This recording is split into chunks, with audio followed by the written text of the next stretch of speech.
property taxes and your wallet. The top leaders at the Capitol want to help you out, but they have differing ideas on how to do it. This is meaningful, real relief.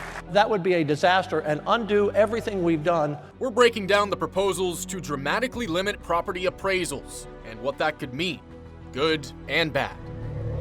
Backlash over a bill to limit land sales to Chinese citizens.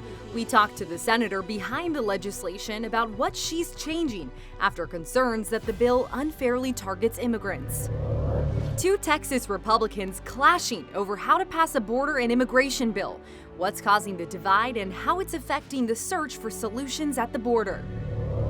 Produced from the Capitol in Austin and airing statewide, this is the award-winning State of Texas. Hello and thank you for joining us. I'm Monica Madden. I'm Ryan Chandler. Josh Hinkle's out this week on assignment. We start with new developments in one of the top priorities for state leaders. There are now two different proposals at the state capitol aiming to cut your property taxes. Top Republicans agree that this should be the first order of business, but they're already butting heads about exactly how to get that done. And their different ideas could have a big impact on your tax bill. This is meaningful, real relief. House Republicans unveiling their proposal to cut property taxes. House Bill 2 would limit your home's appraisal value to 5% growth every year, down from the current 10% cap. It would also cut school districts' maximum tax rates by 15 cents and extend the appraisal caps to every property, not just homesteads. The largest property tax cut in the history of the state of Texas without argument. But the arguments came quickly. That would be a disaster and undo everything we've done that has brought this property tax relief. And we're going to do even more. Speaker Phelan's plan faces a steep climb in the Senate. All 31 senators support a different idea. They want to allow you to exempt $70,000 of your home's value from your property taxes. The bill's author estimates that will save the average homeowner $341 per year. See, if you address just one portion of your tax bill, just that, well, we're going to control the value.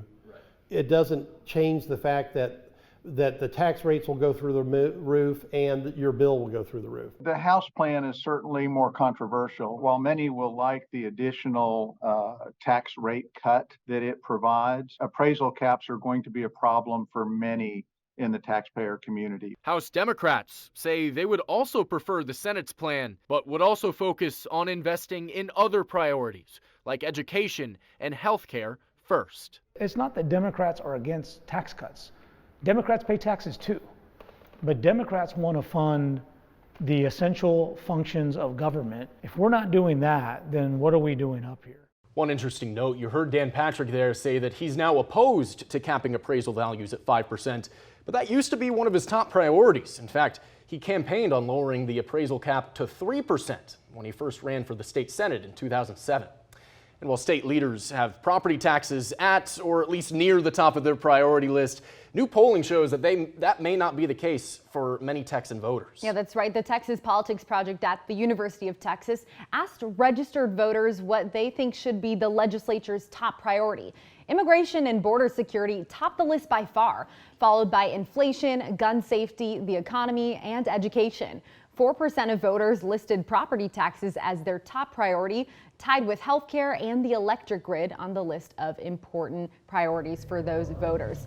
The poll also asked how the state taxes are impacting their personal finances, and almost half of Texas voters said that property taxes have the greatest effect on their finances.